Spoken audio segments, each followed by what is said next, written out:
I love how quickly we go live on this. Good morning, everybody, or happy noon if you're on the East Coast like me. I'm Lawrence Winterman. That's Dana Dubois, my best friend, and this is the Daily Whatever Show. How's it going, Lawrence? Oh, it's going. Oh, Lawrence, one thing this show makes abundantly clear to me every week is that at the start of the week, we have no fucking idea where we're going to be at the end of the week. Yeah, no, that's true. I mean, isn't that just a function of living in these times? Yes. Donald Trump being in charge of all of our attention and entire society. Yes. And yeah, personally, professionally, like this has just been a heck of a week. Right, right. Yeah. No, I Um, mean, I had literally no idea at the beginning of this week that I was going to break up with my boyfriend. right. But here we are. But here we are. Yeah. It's another week Womp womp. nearly done. I'm glad to have been through it with you and all of the whatevers. And I do not, oh, there it is. Hold on. I got to come in here and say hello to everybody. Yes, the Hi, chat all. takes forever. It does. Thanks, Substack. It's not StreamYard. StreamYard gets up and going immediately. I'm here on a Saturday. What's going on? Oh, Yanni, just Oh, just Lawrence. things in life and stuff. You're having a Whatever. hard time, Lawrence. I just want to emphasize, like, we're all holding you in a lot of care right now between Well, thanks. breaking up with Matt and your mom's surgery coming up on Monday. Yeah. Like, Yeah, this it's is, intense. It's a lot of stuff. It's a lot of stuff going on. it, So, you know, uh, speaking of Monday, we won't be here on Monday. we won't be here My Monday. mom is having surgery, I think, as most people know, and so I'm taking the day off. Dana decided, she'd like to sleep in on a Monday. It was that, oh, I don't really get to sleep in much working kids, but it's more like, I don't know, respect for your mom. I just think we should take a day to all Pray for Jane, or whatever you pray for do. Jane. Sacrifice chickens, or dance Light under Dolly the party, moon. I light was gonna Dolly say party dance under the full candles. moon, but that was like yesterday or the day before. Right. So Okay, I'm laughing because Nick in the Paro just said Dana will not be taking a day off with a laughing face. I'm going to be on with Nick and Shane, I believe at 9 a.m. Pacific time, noon Eastern time on Monday. oh, that's good for you. That's it's like you're getting a little bit of a reprieve. 2 hour sleep in. Right. And I'm going to be on, we're going to be talking about my story this week, the one that's kind of making the rounds about Facebook stating AI, trying to possibly murder me by luring me into public. Right. Yes. I didn't have a chance to post this yesterday, but I would like to get this story to a broader audience. So I pitched it to Wire at like almost midnight on Thursday night. So it was probably a pretty bleary pitch by the end of the day. But I think I'm going to put a call out on Substack because surely people know people who are you going to say? Are the luckiest people in the world. Yeah. And I'm hoping to get this out to a broader audience and to see if there's some People accountability. Yeah. people who know people. Oligarchs, people who Yeah, we could take love. that in a whole different direction, I Yeah. suppose. Oh, and Yanni also says, good news, Dana. 3 days later, Facebook hasn't banned me for sharing your story there. It has not Oh, banned me for sharing it either. We always like to share when we learn like technology tricks and hacks or at least observations. I would like to share one about Medium. If any of you folks are still out there on Medium, as I am, I have long held a theory that it made no sense to share a Medium story on social media because you only monetize on a story if it's internal traffic. So it didn't, even if you used a friend link, if it was your own friend link, it just made no sense because it was just dead. Like you'd see all this traffic come in, but none of it was monetized. So what was the point? hmm. And I know I haven't been paying as much attention to Medium, but they sent a mail out a month or so ago saying that they were monetizing external traffic now, that they wanted social media traffic. Um, oh, sorry, to pause on that. In the past, when I have sent traffic from my social media platforms, I was like, cool, there's stuff coming here, but it seems to squelch a boost. The at the beginning, when if you would at the same time as a boost, if I would send social media traffic, the boost would never go as far. And my theory was that it was seeing this external traffic and it was somehow messing with the algorithm, Mm. and it was just Like it thought quieting. it had external traction and it was like, oh, I don't need to boost it because it's getting a lot of external. Yeah, and I think the read ratio that comes in ends up being low because it's not internal people, and sometimes they wouldn't have a friend link, and so they would. I don't even know. I won't try to explain it. All I can say is that on my end, I noticed it would tank a boost. Yeah, And sometimes the boosts do take a few days to get going, so I will give it that caveat. But with this story, it did get boosted on Medium, much to my delight, because when things get boosted on Medium, and um, at least with my audience that I'm very proud of, it's not huge, but it's like 9,000 people, they do make some money.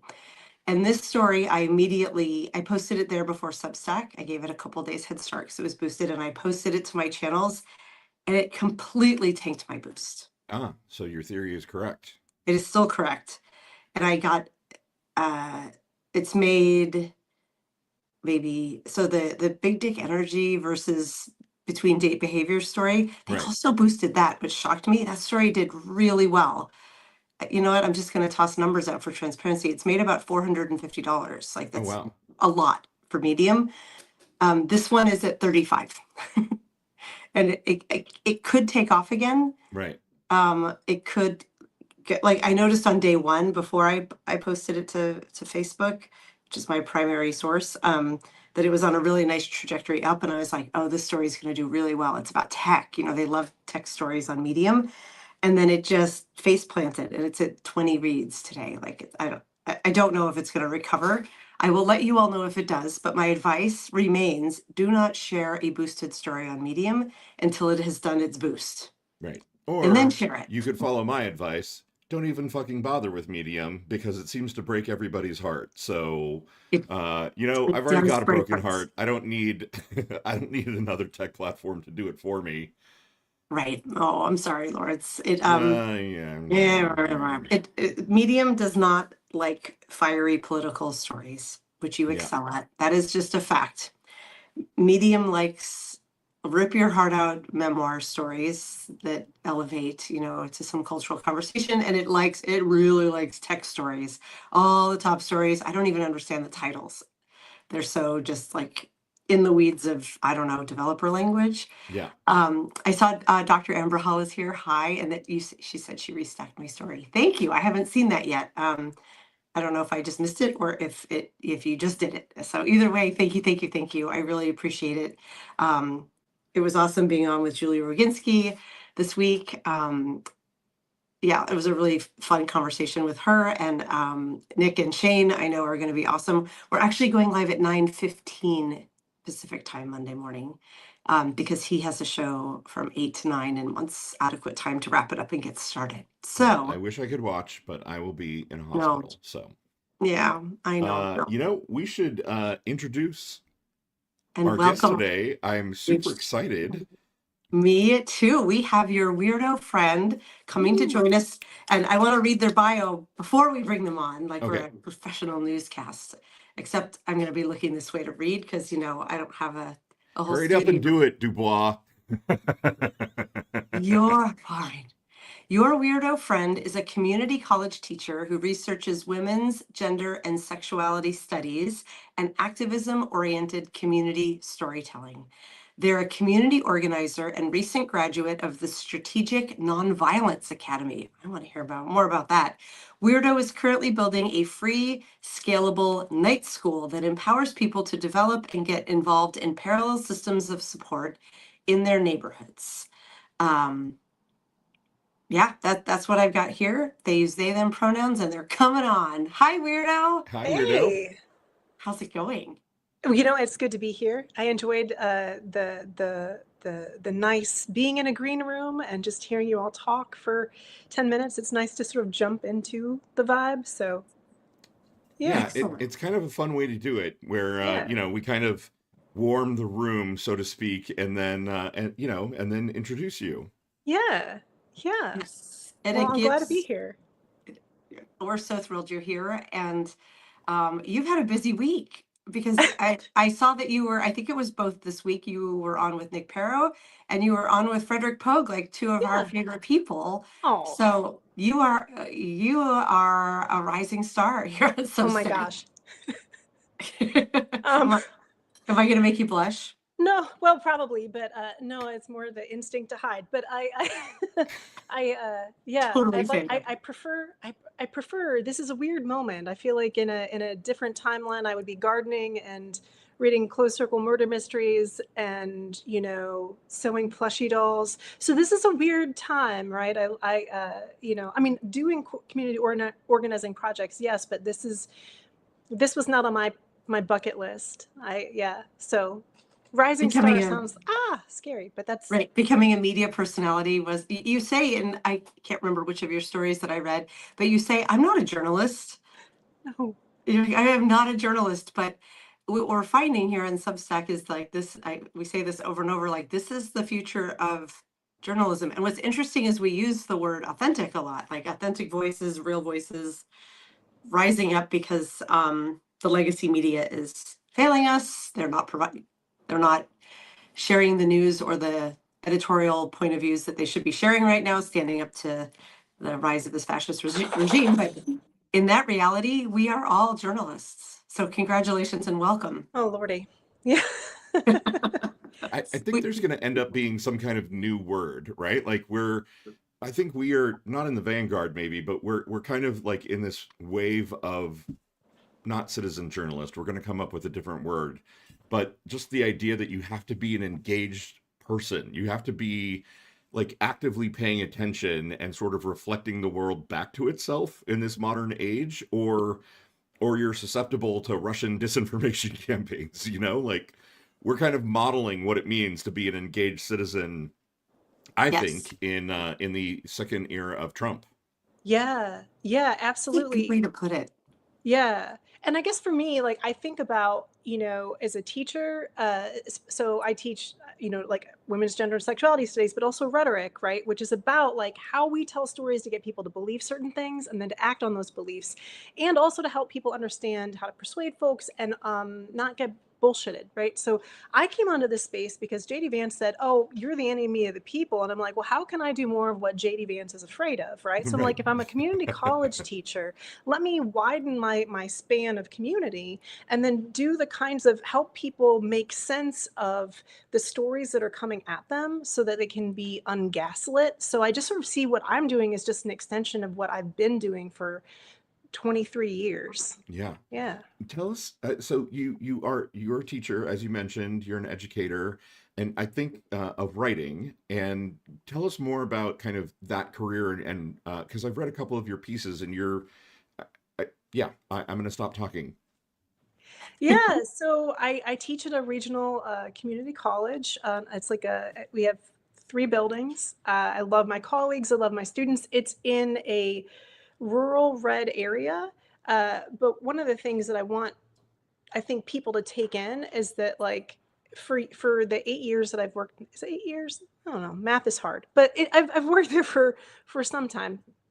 And you would have this instinct that like all of this that maybe the students coming in are entrenched in these kind of right wing views, but it's often like students who are coming to that space because they want to understand the world around them. And I think that gives me like a different perspective on like what kind of possibility there is out there. I think because I interact with not only young people, I also teach people who are older than I am, but it gives me a sense of if I'm seeing so much hope and earnestness and possibility in a rural red area that people would assume is an area that we have really crappy bifurcated red and blue, like toss out all the red areas, let's not pay attention. But there is an incredible amount of agency in even small red communities. And so I think for me, that has always given me a lot of hope. And I'm the only out trans non-binary professor in an 8 campus system. And that comes with a lot of, risks And it also comes with a lot of gifts of being able to be a mentor to marginalized students who, when I didn't necessarily have that. And so Right. I just really love what I do there. Yeah. I That's amazing. I really I resonate with that a lot. I'm an out gay man living now in a very red part of the country, and I do a show with our friend Fusen on Fridays called Dirty Talk, where we're just sort of talking about sexuality in real terms, and it's the kind of conversation that absolutely was not available to me in the 80s as I was growing up and coming out, or wanting to come out and not coming out. So yeah, I think that's amazing that you have, like you said, the risks and gifts, and that one of the gifts is being able to kind of model, like, hey, you can be different and be okay. Yeah, yeah. Recently, I mean, like to wit, like, uh, so there was this, and you never can know in teaching too. So like there was a student who I just received an email from this year. I had this student like 4 years previously, and she emailed and she's like, I was a homeschooled person. I was really resistant in your class. I don't think you remember that necessarily, but I just want you to know you're the first trans person that I'd ever seen. And even though it was a writing class, you helped me understand that it was possible to be a trans adult. And I gave myself permission to be like who I am instead of being unhappy and causing myself so much trouble and hostility that I was projecting outward. And honestly, that student wasn't a problem in my class. It's just I think they were experiencing some kind of like dissonance inside of themselves. But those are a regular part of my experience, and you never know when you plant a seed. And even what you're doing, you never know the seeds that you can plant with people, because Yeah. for so many people, I think possibility begins with telling stories, you know?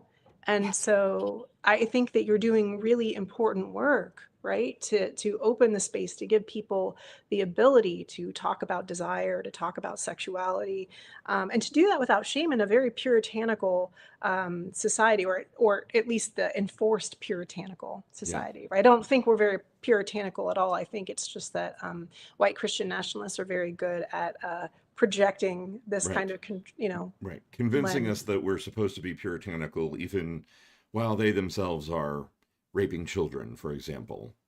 Right.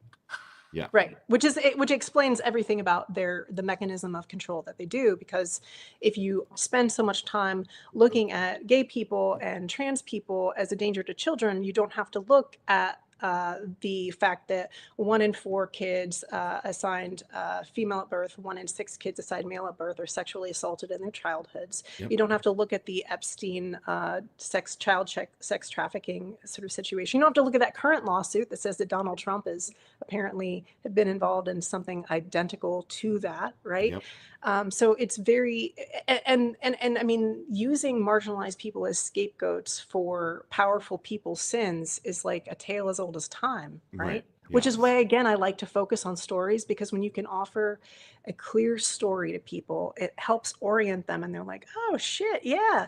And then it's harder for them to be gaslit. Yeah. Yes. I love that. I want to read one comment from the chat from Tracy Joseph, who not a new name to me. Hi Tracy, welcome. It says, I'm cis female and I can't imagine how under attack our LGBT community must feel right now. The DOJ just announced no special protection for trans prisoners, just profoundly cruel.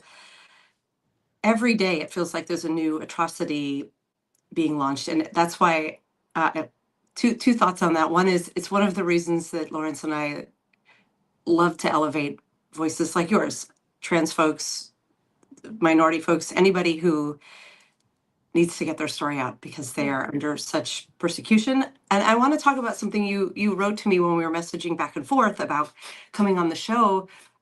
You teach virtually, was what you had said, Yes. for safety reasons, not for health Yes. reasons.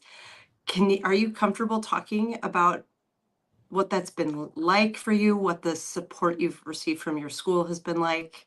Because that like took my breath away when I read it. Well, I am I'm nervous, but I think I can. Okay. So yeah, so As I said, I'm the only out trans person and the only transgender studies professor on an 8 campus system.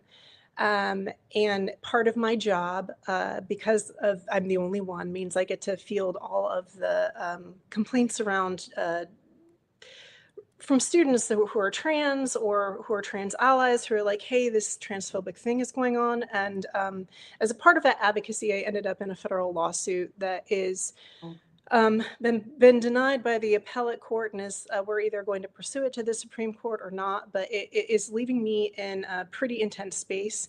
My own campus that I'm at, who works with me every day, they have been very kind and supportive, and have been trying to allow me to stay online, especially in the state of Ohio, where uh, they're making you publish who basically in the state of Ohio, you not only know my teaching schedule now, but like where I am on campus at certain times, which is a very dangerous place to be just Sure. as a trans person, but also as a trans person in a federal lawsuit. To advocate for trans students makes it especially difficult. oh my My God. main campus, when I try to appeal to them and be like, hey, like this is a matter of safety, granted, I am suing my main campus for discriminating against, trans students, and then me in the process of trying to advocate for them.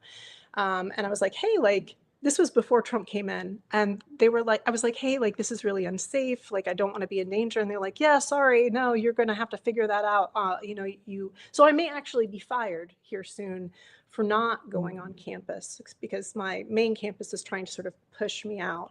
And Wow. the sad piece is that before Trump squatted in the Oval Office, the Department of Justice Civil Rights Division and the Department of Education's Equal Opportunity Office were going to file amicus briefs on behalf of our case because it was so egregious. So it's been a situation where I've been in a holding pattern of scapegoating and intimidation and deep stalking by my university for a really long time, Oh, and it's not great. But would I choose to do it again? Yes, because I needed to be the safe adult in the room for trans students. And when they come to me and say, hey, this is a problem that I'm experiencing in my classroom, I have to leverage the privilege that I have to take care of my students. So, Oh my I'm so gosh. sorry that's happening to you, Yeah. and also so thankful that you are handling it with such grace and bravery. Like that really should be celebrated, because it's thank you. so hard, and you're obviously doing it at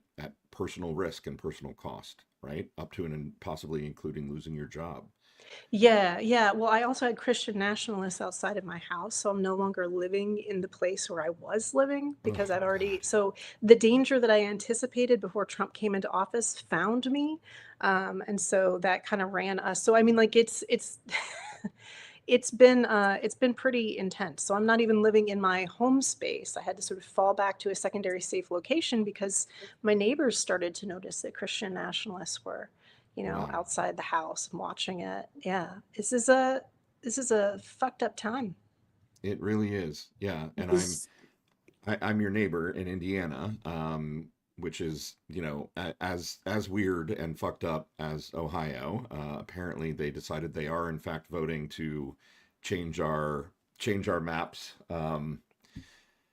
which is making me furious and is a different topic. But Yeah. yeah, so I mean, I if you're used to live in comfortable Indiana. sharing, like, what are you doing to kind of keep yourself safe? Like, I mean, I guess I'm trying to imagine what would I do in this situation, and is it like driving different?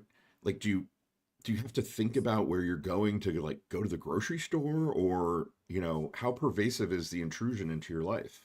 Oh my gosh. Well, the thing is that I can't necessarily know. I mean, what I do know is that on page 5 of Project 2025, it says that people who teach gender ideology will Hmm. be jailed for sex crimes, right, Right. as sex yes. offenders, Yeah. because they're trying to pin on us the kind of harm that they engage in with women and children, right? Yep. And so I'll be honest and say that eventually part of my journey in trying to keep myself safe is going to be, getting a phone where I can wipe it of de-Google it or de-Apple it and put on a Linux system, do the same thing with my computer so that I'm less able to, be surveilled. But it also does mean, making sure that I am connected to my community, and also just recognizing that I may have to run again, depending, because I'm not going to make myself available for capture from Christian nationalists. I actually did my dissertation work studying the intersection of teaching around Christian nationalism and LGBT studies, like what to do when Christian nationalists sort of interrupt spaces with hate speech, and how to de-escalate that. So I am very aware of the kind of violence that Christian nationalists want to enact on queer and trans people, and I'm not going to make myself available to that. But I'm going to Wow. keep on speaking out too. Like, I'm not going to just duck people, Yeah.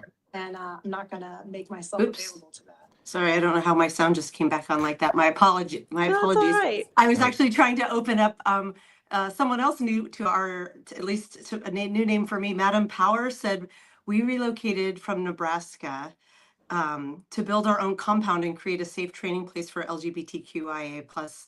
And Mason weighed in with instant follow, and so I was just going to follow you, and it somehow, yeah, I shouldn't divide my attention so much. I will follow after, Okay. but wonderful work that you're doing there. And yeah, I didn't realize the extent of it when I asked that question. And I'm just sitting here like, holy shit.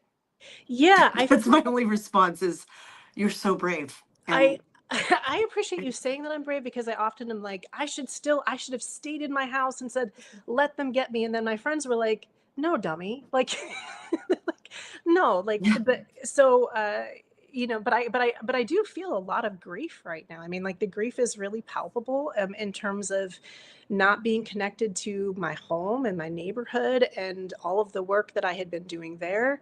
It was really heartbreaking, but also the surveillance and the harassment that happened to me was like right around before Easter, before people were really even processing what was happening and being able to really recognize it. Mhm. And so there really wasn't like a sense of like community preparedness. And I had to make a value judgment and realize, oh shit, like there is no community strategy here. So I Right. would say one thing that I always say to, in my own writing is, it's really, really good for neighborhoods to develop like community safety plans to protect your vulnerable neighbors, and to develop like situations so that when you do have vulnerable neighbors who are experiencing trouble, that there is a network of support so that they don't necessarily have to be uprooted.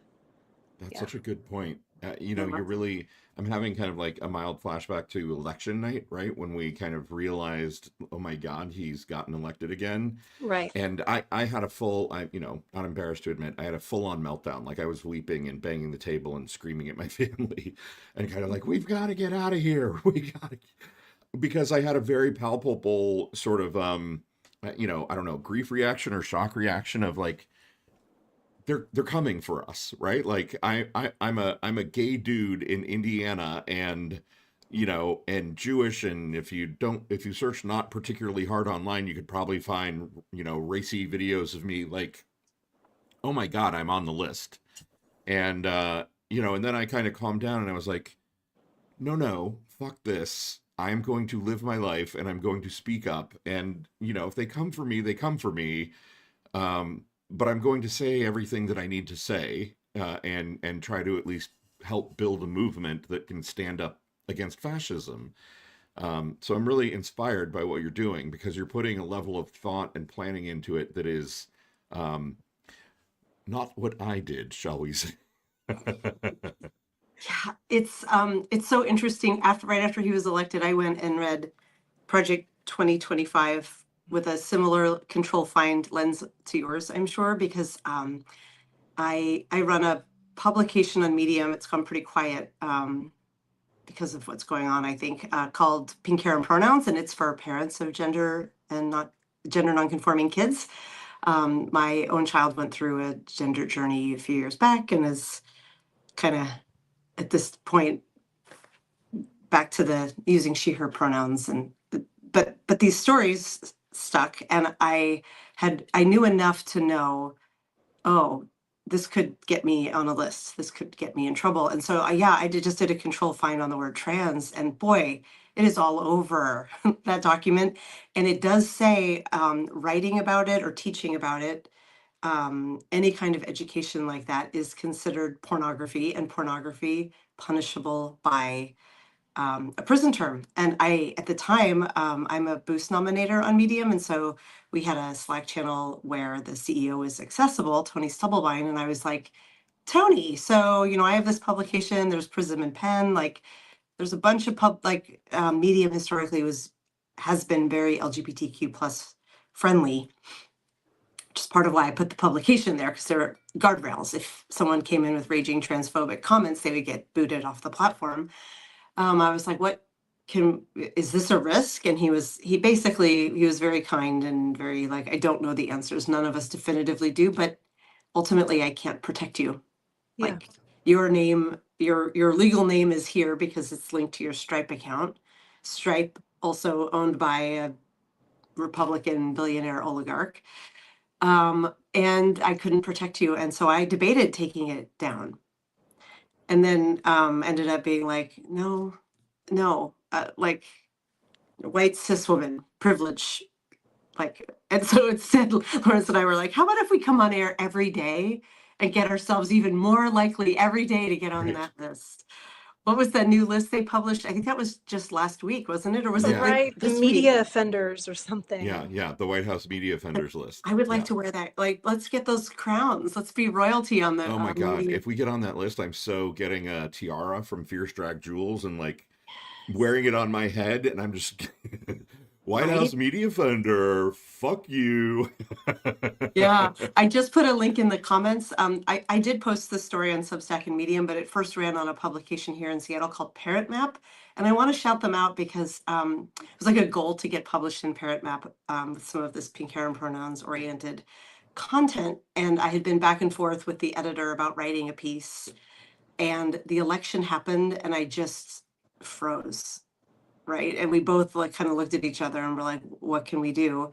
And I wrote this story that I shared because I happened to be in the clinic at Seattle Children's that services adolescents with my older daughter. It was just a checkup. It was not focused. She's not on a gender journey, but that's where the kids go who are on gender journeys. And I was in that office waiting room when the first executive order coming after kids. And so I wrote this story and I sent it to Parent Map instead of what we were going to write.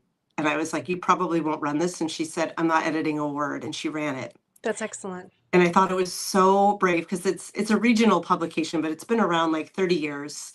And it's traditionally the place when you have little kids where you like look at the print one to see what activities were going on. And I don't know where to send them to camps, fun places to hike with your kids.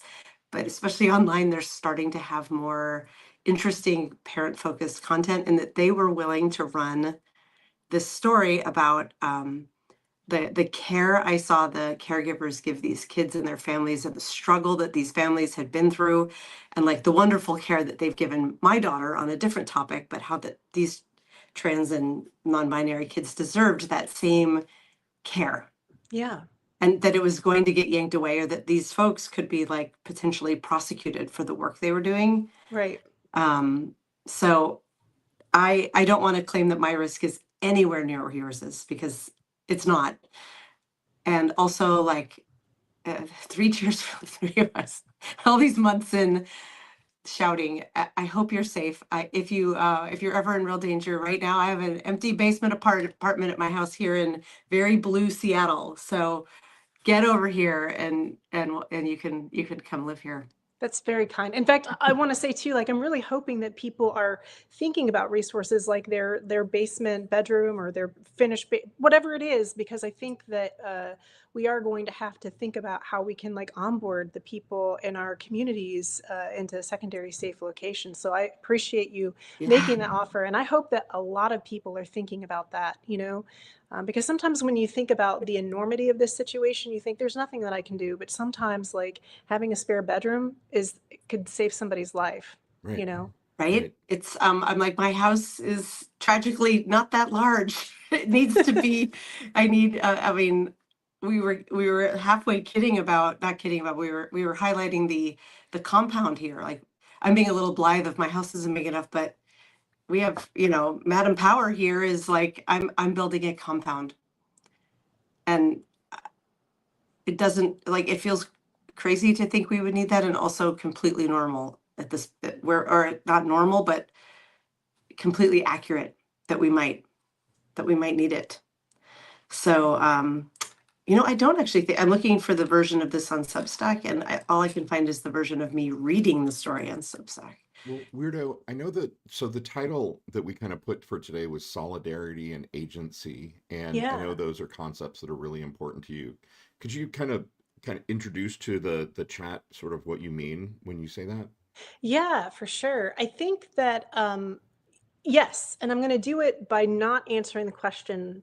I'm going to do it in a roundabout way. Okay, So I'm not Do going to I it. use love the it. word solidarity or agency to talk about this, but it's going to loop in the sort of emotional current that we had, where we talked about what happened when Trump found himself in the office again, and Hmm. our emotional responses and our fear around that. And one of the things that I am seeing people, so again, I teach stories. So this is coming from a lens of stories. I'll hear, like today, there was a piece that, a small little post that somebody did that said, Congresswoman Adelita Grijalva approached ICE and said, hey, like, I'm concerned about what's happening here. And this ICE agent pepper sprayed her. And they said, this is fascism. And one of the things that I like to encourage people to do is to like think about, maybe not right now, but whenever they have a private moment, to like sit down and think about how their body feels when they say the word fascism, and what stories are connected to it, what body sensations, what memories, what kind of emotions, and just sit with that. And also ask yourself, like, what that word fascism sort of like inspires you to do. Because I think in a lot of us, it inspires a kind of freeze response, like the enormity of fascism, what can I do, right? But one of the reasons why, and I'm also a survivor of childhood domestic abuse. And so one of the things that I try to help people to understand is that fascism is really domestic abuse at scale. Mm. They try to control your money. They can try to control Yes. what you say, where you go, what you read, where you can spend your money. Uh, they intentionally target vulnerable populations. I won't go through the entire thing, but there's this thing called the Duluth model, which is, and they created this thing as a domestic violence organization that's called the Wheel of Power and Control, to help abuse survivors to understand what domestic violence looks like. And the reason why I say that is because when you shift from talking about fascism to talking about domestic abuse, and you say domestic abuse, the same thing, think about the feelings that you have, the emotions you have, and the memories, you're probably going to feel angry as fuck and be like, I have experience of this. I know what this looks like, and I know I can help. And the thing is, the antidote to domestic abuse is the same antidote to fascism, which is engaged neighbors. You take away their ability to target the vulnerable, Mm. because that's how Mm. they're scaring everybody else, is by trying to snatch at the vulnerable so that they can terrorize the rest of us. So literally, by being in solidarity with your vulnerable and targeted neighbors and removing the ability for those neighbors to be harmed, make it as hard as hell for that to happen, right? That is the solidarity piece. And then the agency piece is be like, all right, let's look at all these things that these fascist abusers are trying to take away from us in terms of housing and healthcare and safety and all of these other things and hope. And how do we give those to each other? And so that's the agency part. And part of the reason why I do that is because fascism as a story is like very arresting. And I also, again, because I'm an English professor, a writing professor, a gender studies professor, I want people to think about how all we have learned about fascism tells us that the military rescues us from fascism. We have a $1 billion industry in this country that has told us that, like, it's Yes. cops and soldiers who can free us from fascism.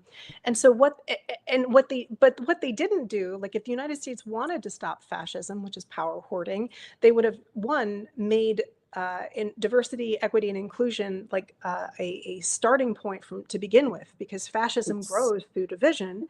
And also, in addition to that, they would have educated the community on what is called civilian defense, which is like how people use regular community members use nonviolent means to not cooperate with fascist invaders and to mass cooperate with each other. Like there's actual material to do that, but our government never wanted us to necessarily have that kind of literacy, because it is actually, and to think about who writes those stories, right? Like it's all these billionaires who are hoarding power, who are like pumping this story that we are so small in relationship to power, but guns and money are the weakest forms of power that exists. And once we start to move ourselves outside of that story, we realize that we have an incredible amount of agency, and that there have been million-dollar campaigns over decades to teach us that we do not have any power and we can't exercise it collectively. So I'm kind of here to change the narrative, and so much of the stuff that I write is around that. That was probably too long of an answer. It was absolutely not. No. It was so fucking perfect and enthralling, and oh my fucking God, I'm Team Weirdo.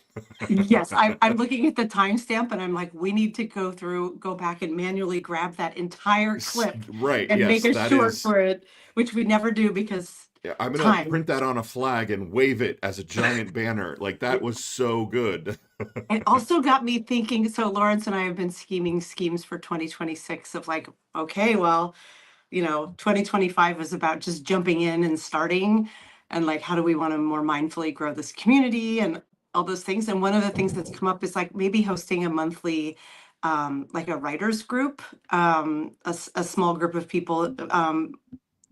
Like you say, I'm not a journalist. I'm not a journalist either. I'm a memoirist. Like I'm a storyteller as well. And I was like, oh my God, we should do this together and have it be like to tell your story as a form of changing the world. Yes. Because yes, people, like, you can report all the facts and data points all day long, and people can look at them and be like, oh yeah, that's bad. That's bad. But when you hear it as a personal story, it hits differently. And that's something that the right has done very well over the years, is use these cultural touch points to move the political narrative. And it's something that that our side of the aisle has been very bad at. I agree with you. I think that technocrats, which is what I would like have called the sort of like I think the Obama campaign was really emotional and really Yeah, hopeful. they but were the last ones who were good. But the governance itself, I think we started to see the setting in of trust the technocrats, trust us, those with the policy, trust, that we know how to do these things. And so they come in with the facts and the data, and they're like, and this is happening, and this is true, and this is false. But the thing is that, and I say this again as somebody who is an English professor who studies rhetoric in particular, the thing that I always try to impress upon my students is that it doesn't matter how logical your facts are and how cleanly they line up one against the other. If there is not also an emotional undercurrent to what you are saying, it is not going to make an impact. Yeah. 1,000%. Yeah. I love rhetoric. If I could, like, I've only learned it in my later years now of like, oh, if I could go back in time and pick a college major, like I would have absolutely majored in rhetoric. I didn't know that was an option. I didn't know that was a thing. But the burned haystack dating method, Jenny Young, I don't know if you follow her at all, but like she's a PhD in rhetoric, and it's a feminist view of online dating and how to identify rhetorical patterns to save you a lot of time of meeting, like not giving men a chance, essentially, because they're outing themselves with their rhetorical patterns more than what they're saying. And it's so nerdy, but it's the nerdiness that makes it amazing. Yeah, let the storytellers take the reins, because the technocrats, I like technocrats and billionaires. Like billionaires, nice. I didn't coin that. I've heard it a couple times now, and I think those two words together. That's real. The venture capitalists, I like as a to talk about the venture capitalists who are really trying to monetize every aspect of our lives, right? They're their own billionaires. Yeah. And both Dr. Hull and I in the chat put in quotes and wrote, fascism is domestic violence at scale.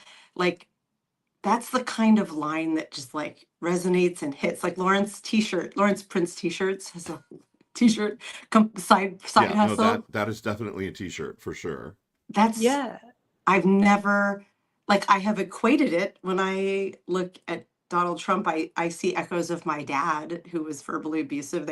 They're very similar looking and sounding, but I've never connected that. Yeah, It's it's the yeah, same yeah. thing, just bigger. Yeah, and that's so important to understand too, because like when you think about fascists, you think, oh, they must know all the things and they must have all of this power. But when you think about domestic abusers, you're like, these are weak ass men who do stupid shit and Right. who are relying on people Yes. turning their head the other way to get away with the shit that they do, right? And so it also helps you see them in different light, right? Like we already see it. Like you can't look at the people who are in power right now and think these are people with actual power, these are people with knowledge. No, they're just abusers who got to where they are because didn't they broke the rules, and they're shocking people who have been programmed to go along a certain way, and so they're flipping the script so that nobody people are struggling to figure out a way to respond with people who are breaking rules and breaking laws and gaslighting, right? Mm-hmm. But when you start to see these are not intellectual geniuses, these are not all powerful people, you can start to see your agency in a way when you shift from fascism to domestic abuser, and you see how fucking pathetic these people are. And I think we've kind of seen that, like, the veil kind of has slipped a little bit recently, because whatever is happening with Donald Trump and his health and his mental health, like, clearly something is happening. And I think we've started to kind of see the man behind the curtain a little bit, Mm. and that it really is just like these negativity scripts that he kind of keeps repeating over and over. And, life has taught him that if he repeats these things and he can gaslight people and get his way. And, but it's almost like an automaton, right? Like there's just this, greatest hits of ways to gaslight and oppress. And if one doesn't work, he like plugs in the next one, and we're seeing them sort of slip out in the wrong order, if you will, Hmm. because he's losing his mind or whatever is happening with him. So it's such a fascinating thing to think about. And when you walked us through when you think of fascism, what do you feel in your body? And as a Jewish person, uh, fascism is obviously terrifying, but there is some of that. There's that anger in there as well. But then, kind of thinking about domestic violence, you're right. It is immediately like, fuck that guy. Like, nobody's going to be allowed to beat up on women or children or men, right? Like no one gets to kind of beat people up and gaslight people like that. So yeah, it's really powerful framing. Thank you. Please take it and run with it and share, like literally share it with everybody that you know. Like it's just not. I am sure that I am not the first person to say this. It's just that my job as an educator is always to take things that are really complicated and really scary and break them down in ways that are simple, less scary, and more approachable. So I'm like, how do I do that at a larger scale? And I feel like once we can become bigger than our fear. I mean, I think our fear is important because it teaches us what's important, Hmm. but becoming bigger than our fear and then moving to fuck that shit, you're not going to do this. Right. It's really galvanizing, right? To know that shit, I do have agency, and you don't have to do every little piece. There are so many things that these domestic abusers are trying to take away from us, and the answer is to give back to us what they're taking. So if you took that wheel of power and control that the Duluth model came up with, and then you drew a different version that sort of looked like a flower, and you're like, how can we give each other back safety? How can we give each other back freedom? How can we protect the vulnerable? Like literally like creating a more beautiful pattern. That's how we get out of this. Yeah. Oh my God, I love it. So you've probably, I don't know if you're following along with the chat. I can't see the chat. I wish I could. It's okay. We always set up so we've got monitor here and phone here for talking. Chat loves you. Oh, I will capture it and send it to you over after this is done if you would like. There's been a lot of cheering on of what you're doing, a lot of hearts flying by. Excuse me, and I want to read this comment by Amber Fritz. Going through domestic violence counseling certification training right now, and I've been thinking about this a lot lately. So grateful for this conversation reaching more people. That's a lot of it is that people are like, we want to like, please elevate this message, and just folks taking a lot of comfort and what you're saying here. Oh my gosh. And while I was saving that comment, a bunch more came in. Mason is calling for a group chat. Yeah, maybe we hardly use our group chat function in Substack. It's just one of those things that falls off, but maybe we could start one and be like, this is, I don't know how you form a group one between people. Like if we wanted to have one with Weirdo, I'm not sure how that works, but we could look into it. Yes, can I have the chat too, Dana? I'm not sure. Can I have the chat too? Let me know what you mean by that, Mason. I'm not entirely sure, Oh, but Mason means you said you were going to scrape the chat and send it to Weirdo, and I think Mason's saying that oh, she wants it too. message me. So Substack doesn't keep the live chat when they share the recap. It doesn't. Wow. Do you see this stuff coming through in Seattle in winter? What? I think it's what's that word again? That big, I'm kidding. It's not that unsunny here, but it is the gray time of year. But it's a bit of a glare. Let me do that. We Seattleites make jokes in the winter when it's sunny. 'Cause it's gray here most of the time. Lawrence knows that. Yeah, Substack, we wish would keep the live chat so that when we share the recap, people can see the Same. conversation, because we're having two simultaneous conversations that one of us, Lawrence, usually one of us takes kind of the lead on keeping track of what's going on in the chat so we can elevate these voices. But when the recap comes on, it's lost. So Lawrence and I manually tend to cut and paste it and just save it. So we have an archive if there's ever anything we need to reference. And yeah, if you ever want a copy, just ping me and I would love it. Yeah, I would love to or just see. you over email. Like we have to Yeah. resort to email because Substack is failing at this. Hey, Substack developers, Right. like it's already here. How hard is it to just preserve it when you do the recap? I'm sure Right. They they're could be much more just comments on the live, Yeah. right? honestly, right? Wouldn't it be so much fun to watch the live and see what people were commenting on at that moment in time? Yeah, it would be fun for me. And when I've done lives, I always get so sad, and I try to encourage folks when I'm doing lives to come back to the video and share your comments. But I mean, I know that it's hard, especially because I think a lot of people interact and with through Substack through notes to navigate Substack. So I think some of them don't always go back to people's like individual pages necessarily to do that. But I always appreciate when they do. I do have people who do that, and I appreciate them. I bet you do. Yeah, Linnea is saying, as someone who has to watch the weekday daily whatever shows after the fact, I would love the chat to be saved. Right? It's a decent chunk of the story, and I don't know that many podcasters are as involved in the live chat as we are, but to us, it's like that's how we're building a community here. So Right. please, Substack. It seems like a really easy solution. So Weirdo, we're somehow amazingly coming up on the top oh of the my, hour. I feel like we've only just started talking to you. But I we ask a question of everybody the first time that they're on the show. And Dana, do you want to ask our infamous question? yes. Hold on. I'm writing back to Linnea here. She said, I heard that you can go live from your laptop now. And Nick told me that yesterday, but I haven't tried it yet. Apparently, though, Lawrence, we can go live from laptops, which Indeed, you can. might motivate Any me. computer, not just a laptop. Well, sorry. I mean, it doesn't have to be on your phone. Yeah. I think laptop is like, I think of it as synonymous with just computer now, because I don't know who's carrying around a giant. Anyways, you know what I mean. It doesn't have to be on your phone. The question, this is a hard hitter. You ready? Okay. I'm ready. I'm ready. Our publication is Gen XE. I don't think you are Gen X, but I'm still interested in your opinion on this. What is the most Gen X song of all time?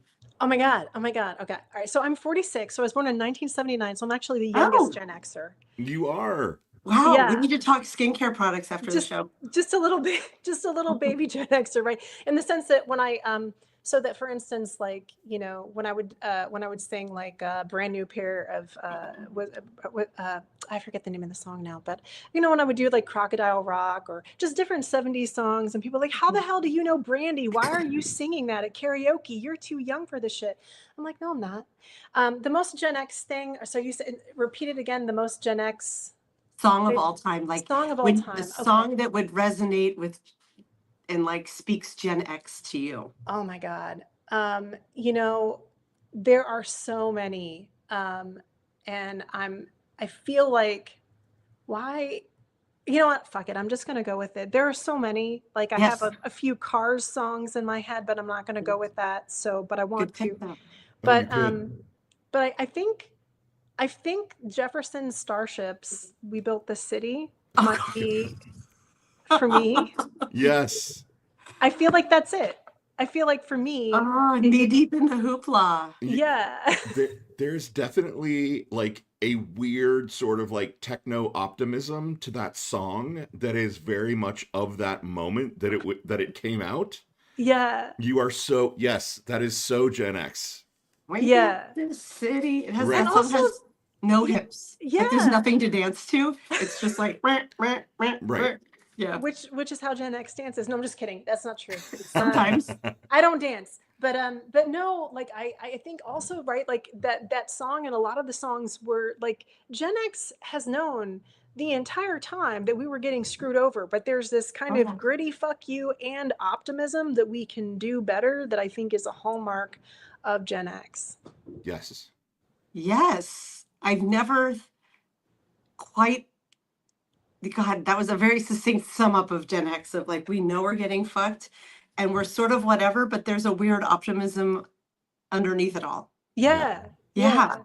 That it's all kind of I'm not a fan of that song, and yet I know every word. Right. Exactly. And you're Right. completely right. It's iconic for our Yeah. generation. What is that, like 1985, I'm guessing? Hold on, I gotta look it up. Yeah. Yeah. I just kind of thought about this, Weirdo, as you were saying it, that like kind of what we're going for is 1985. if we were making a movie, like what song would you play like in the cutscene that would instantly ground the audience in this is Gen X. Like this is that weird moment in the like mid 80s that and that's a perfect one, right? Yeah. Yeah. Because I who mean, and remembers it other than Gen X? exactly, exactly. I mean, I feel like if we're talking about my favorite though, I feel like do you remember, and I don't remember the band, but it was a famous video, Take on Me. Do you Oh remember yeah. that Uh-huh. song? Yeah. That feels super Gen X to me and Yes. so Yes. many.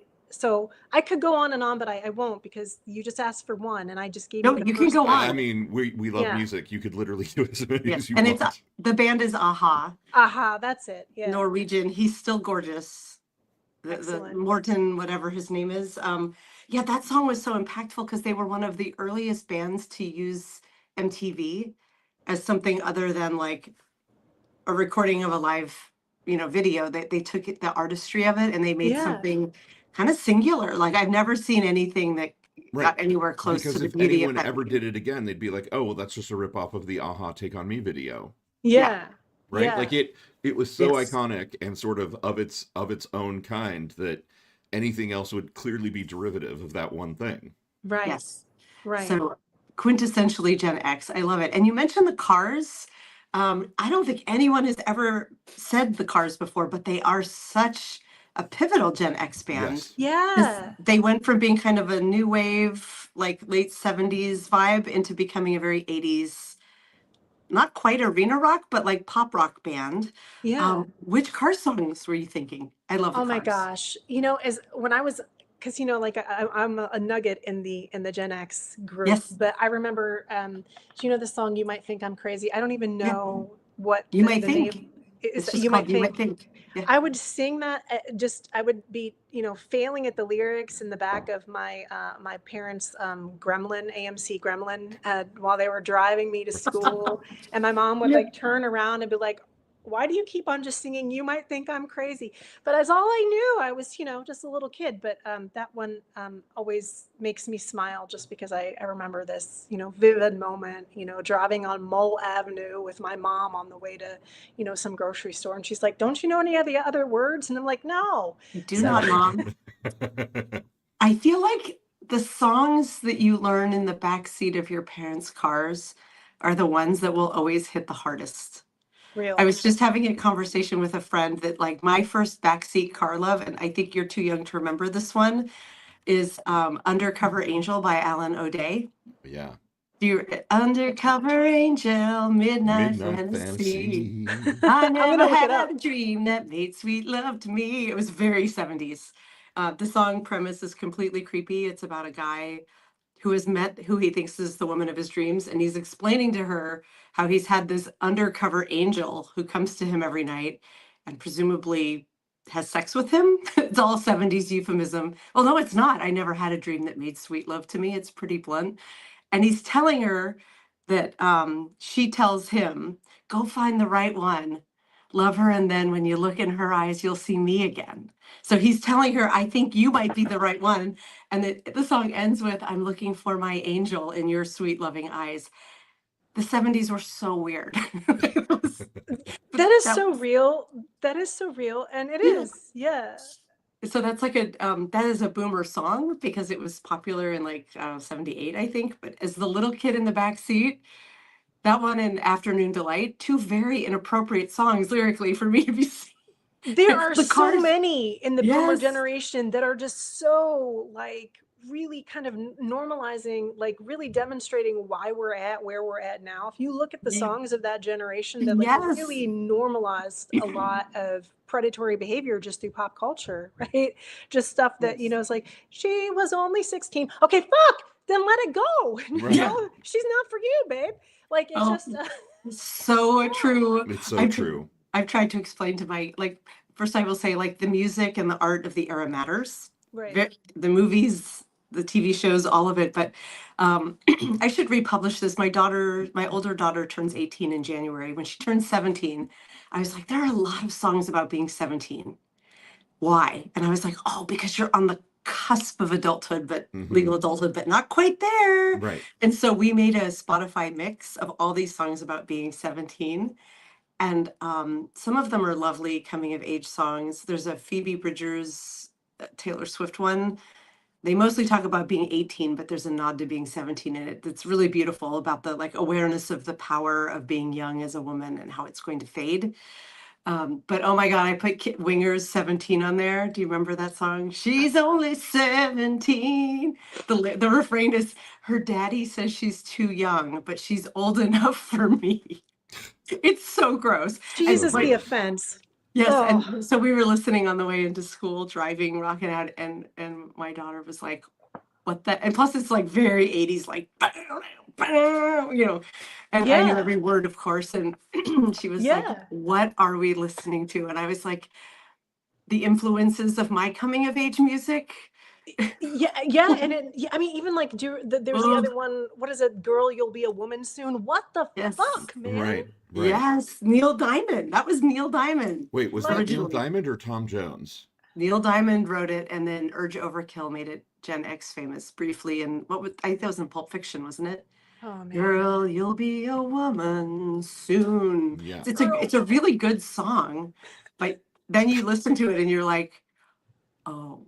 No. Yeah. And I mean, we also have like a Christmas song about like getting someone drunk and trying to ply them to stay at your house, right? Baby, it's cold outside. Like we have like a lot of yikes on bikes, popular culture, you know, songs. Oh God. Yeah. And it's worth talking about too. Like what? We need new ones, first of all, new songs, but yeah. Yeah, and you know, the 17 playlist did make it clear that the better ones were later. Yeah, the better ones. The more evolved ones. I put that story on Substack, like it was one of the first ones. I think like 3 people have seen it. Maybe I'll reshare it because it was so and I can put a link to the playlist in there because actually one of the best songs on there is a very early song, but it's by Janice Ian, I think is her name. On the Edge of 17? No, that's Stevie Nicks, and that's a song about her seducing a boy. Oh, so shit. Not good. But it's all euphemism in that one, right? It's all like, you have to get to the bridge where it's like, I was born with an age-old desire. Like, she's seducing a 17-year-old boy in that song. But loosely, like, you really have to listen hard. It was only singing it at karaoke that made me realize it. But no, it's on 17, da da da da. Yeah, it's all about being an ugly duckling at 17 and the awareness and coming of age of like that life was made for beauty queens and she's singing like a lot of women in the 70s did, like very close on a mic. With absolutely, of course, no auto-tune, no distortion, and so it's beautifully imperfect. Her voice is so good and the song is so sad, and you can just, it feels like you're right in the room with her.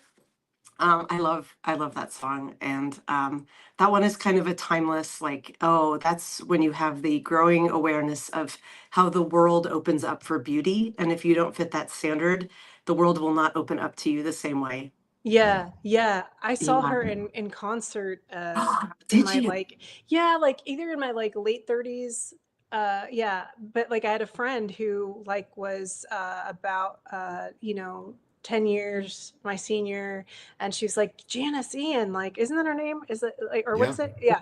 She's like, Yeah. and she's, she's doing a performance, and it was in the small community theater, Oh and it was wow. just as powerful. So when she performed it, yeah, it still, Because she's quite old resonates. now. I think Mm, that's, but she still sounds amazing. yeah. I just pulled up the story here. We can go way back to the Sound of Music. I am 16 going on For 17. sure. I need someone older and wiser telling me what to do. What was that song? It's sung from a male. It's when I was 17, it was a Was a very very good good year. year. It's not on my list. It's like a Johnny Mathis sort of era. Right. Nat King But although Cole. he is saying he's 17, it was a very good year for small town girls and right? Like, but he's Yeah. 17 and they're Oh, it's 17. Frank. So It's Frank Sinatra.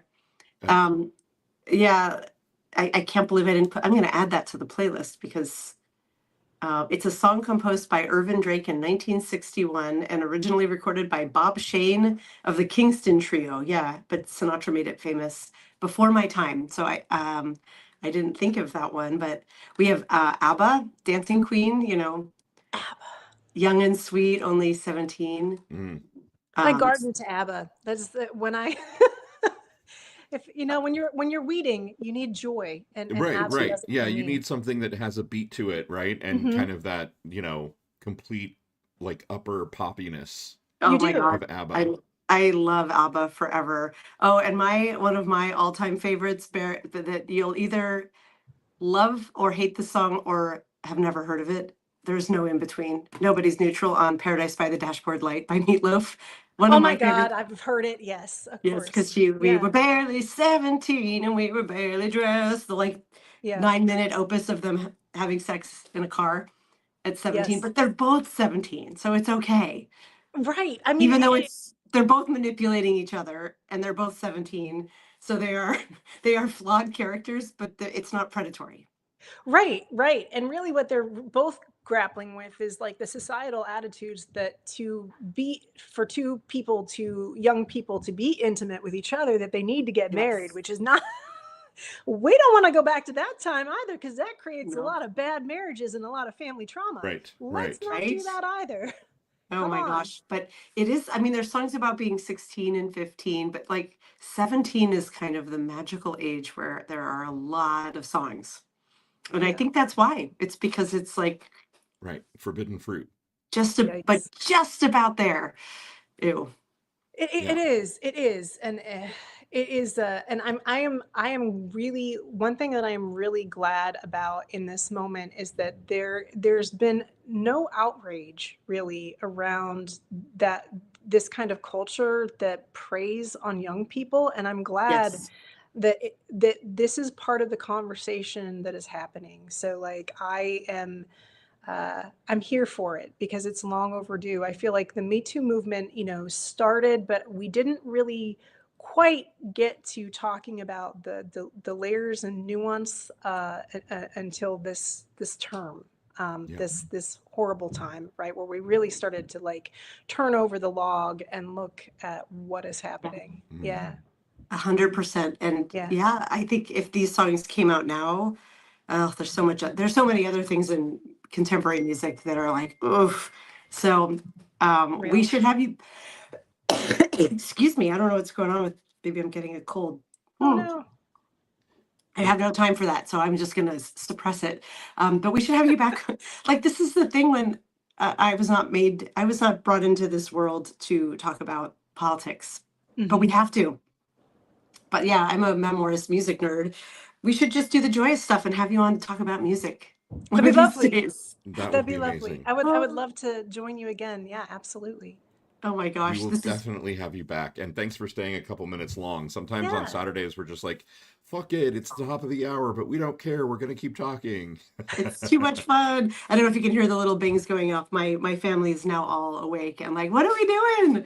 So I should probably sign off and go greet my daughters and go. I think we're getting a Christmas tree today. Oh, Ooh, wonderful. I know Wonderful. we've been trying to do it since Thanksgiving, and every day there's some reason why there's like, we can't. So I'm like, today I need some cheer in my Yeah. house. God damn it.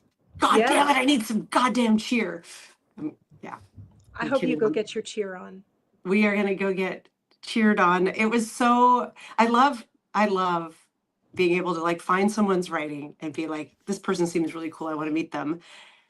And then getting to meet them live with everybody on the chat and having it be like, oh my God, you're even like way cooler in person. So this has just That's been so so much kind fun. to say. Yeah, Thank it's you. so true to say. Thanks to everyone in the chat. If you're Thanks still for here being here, Weirdo. nerding out about music with us 11 minutes past the hour. Right. We love you all. Mean Thanks, it. everybody. Thank you so Thank much, you. everybody. Bye. Love you, Bye. mean it. Bye. Mwah. Mwah. Mwah.